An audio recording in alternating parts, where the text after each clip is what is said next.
And the HD, is it micro HDMI, same as the older cameras at the output? Or is it full HDMI, the connector? No, it's still that micro. Still that micro. It's got a newly designed capture cage, or a little capture unit that holds the plug in place. Of course, you need that because it's a dodgy, you know, that whole area of starting off with the 5D Mark II with that HDMI sticking out. Yeah. I mean, you just had to have a bad day and knock that, and you could take the whole electronic board out. I knocked off 3 adapters in one day on the 5D. It was just terrible. I ran out of adapters. Oh, okay. Just another quick question. What's the file size? What's the maximum duration to record to one file? Because on the old ones it's 29 minutes. Oh, does it have a limitation on your recording? It does. I think it's still much the same. Okay. I might have to check up on that, to be honest. I haven't run the camera that long, but I think it's about the same, 29 minutes. I only say that because we're backing ours up. Not cause for overheating. Any overheating issues that you might have heard about have been fixed. However, there is a file time limit, which is something to do with customs and something in Europe, to do. I think. Oh, okay.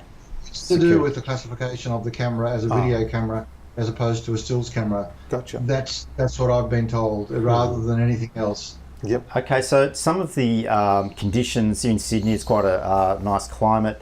You've been to Antarctica. Have you used it in other extremes, the heat? Does it sort of perform everywhere you've been? It's just switch it on and it just works fine? Well, I've only had this camera I had it a couple of weeks, okay. So I haven't had a chance to take it to any any sort of exotic places, if you like, apart from Bilgola Beach, which is pretty exotic. However, I've had my A7RIII for since it came out about nearly 3 years ago, and I've taken that to through Asia quite a few times, and to Africa a couple of times, and Antarctica. I've never ever had a problem. I've never had an issue with overheating. I don't shoot long clips. I don't do long interviews. I tend to just record documentary style things on video that appeal to me at the time, and the shots tend to be quite short, so overheating's never been a problem. However, the feedback that I'm getting on the Mark III is that if there were ever any overheating issues, that they now have been addressed. So I've got a question. Does it record 4K internally, and what codecs does it have? Yes, it records. Of course, you've got the original A7S, Dave, haven't you? Yes. Which, of course, which didn't record internally, which was always a little bit of a showstopper for some people. However, this camera, like the A7R Mark II,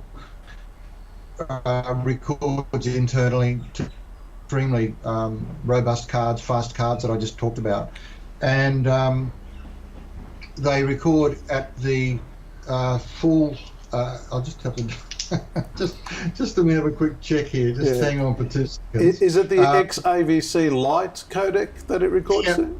Well, it's the sort of consumer version of the file format XAVCS. Oh, XAVCS. That's right. Yeah. Which is I think it's just a slightly less, probably slightly more aggressive compression than is in the standard Sony XAVC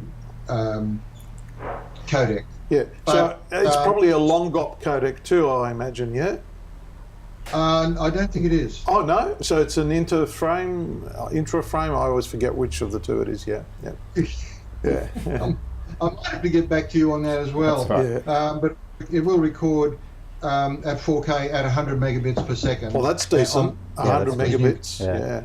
So I had just a couple of points. They're not questions. They're probably more statements. It's like, do I, as good as it sounds, do I go out and buy one of these? And because it's probably really brought down the value of the Mark 1 and Mark 2s on the second-hand market, or do I buy a second-hand FS5 Mark 1 now that the Mark 2's out? The Mark 1 could be a bit cheaper.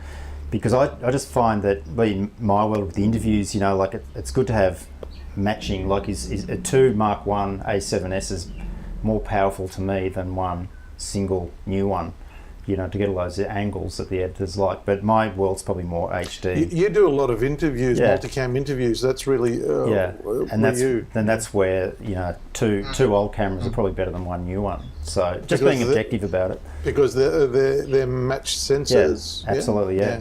So I mean, as good as it sounds, but there's the list, and especially post NAB, there's all these things that I want to buy. So I do love the sound of it, but then it's buying a whole new system. So I'm not quite sure, but certainly for the gimbals, the autofocus sounds amazing. Sounds amazing, yeah.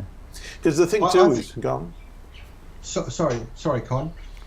David, I think I have an answer for your question about do you buy a second-hand FS5 or Mark II or Mark 1. I think you need to really always say to yourself that if you're going to be doing documentary work where you're moving around with people, you've got to capture things that are happening in front of you over which you have very little control, then for me, this is not the camera. This is not the camera to use. Sound issues, what do you do? It's a compromise, it's a workaround. Holding it up to your eye in this manner and walking around, tripping over things, the ridiculously shallow depth of field that you often have to at night.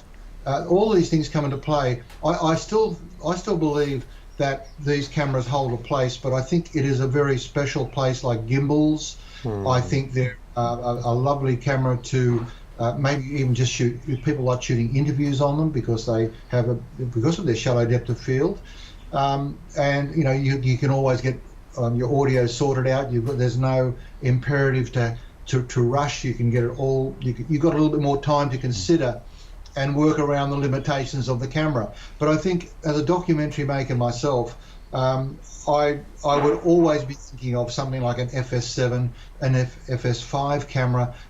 That is the camera that I can put on my shoulder, I can use in any lighting conditions, and I can pull focus and follow focus very, very easily. I can hold it on my shoulder for a decent period of time.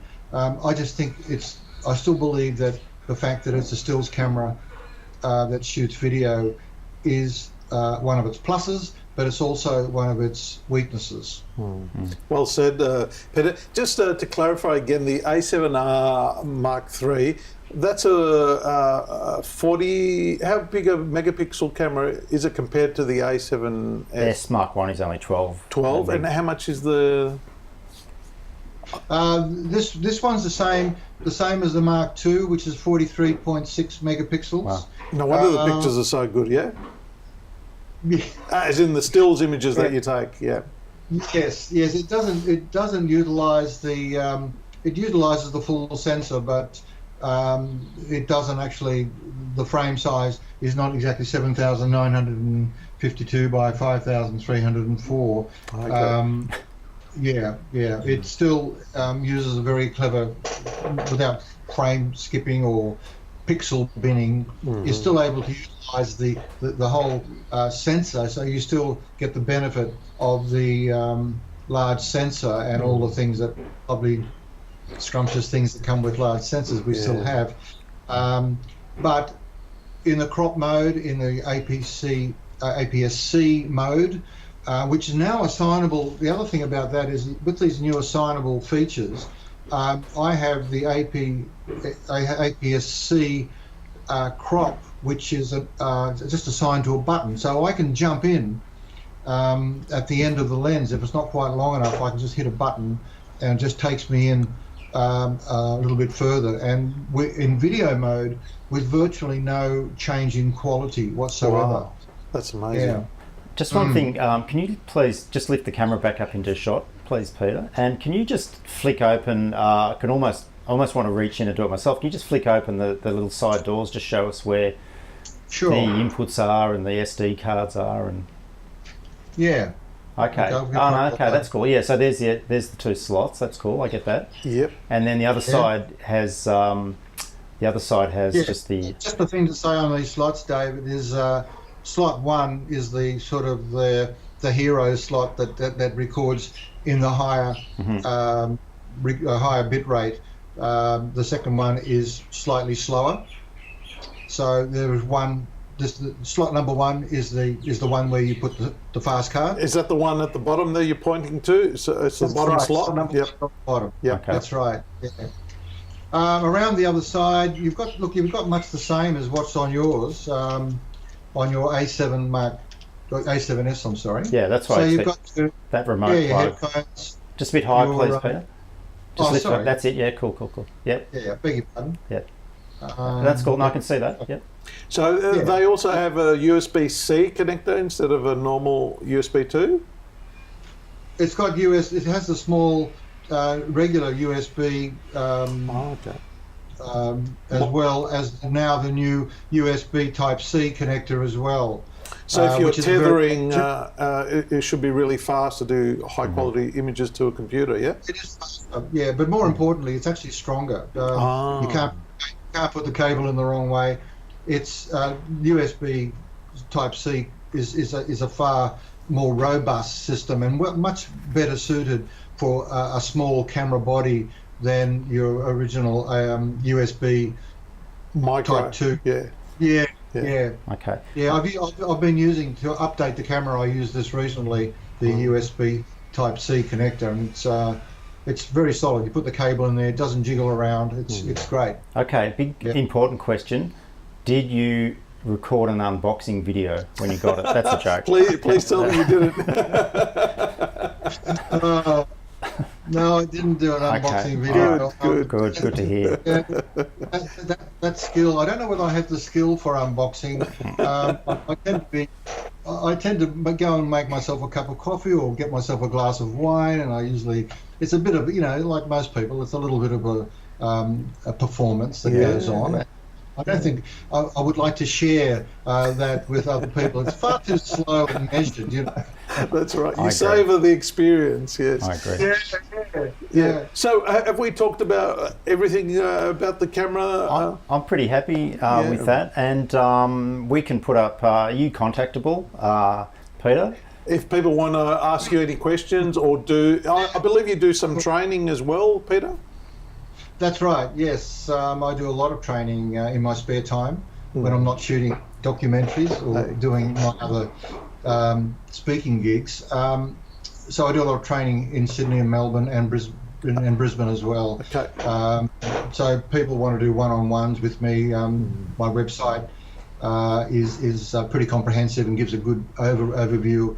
Perhaps you guys could put up my website at some stage. We'll super it underneath you as you're speaking. Come Yeah. to the website, see what I do. I love working with individuals at a time that suits you, and I can take you through from stills to motion, as I call it. Just you need to kick in a whole new set of gears, but your basic photographic skills are going to carry you all the way through. So so I'd love to have the opportunity for any viewers who are watching, want to do some training with me. It'd be a pleasure to come to Melbourne or come up to Sydney. Fantastic. I think we'll wrap it up there. Thanks, Peter, for being a part of our show.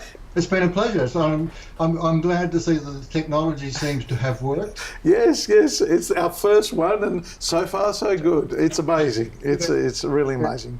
All right. I'd love to thank you. All right. Thank you, Peter. Thanks, Pete. Cheers. Thank you, David, and thank you to our audience. I hope you enjoyed this episode, and we'll catch you on the next one.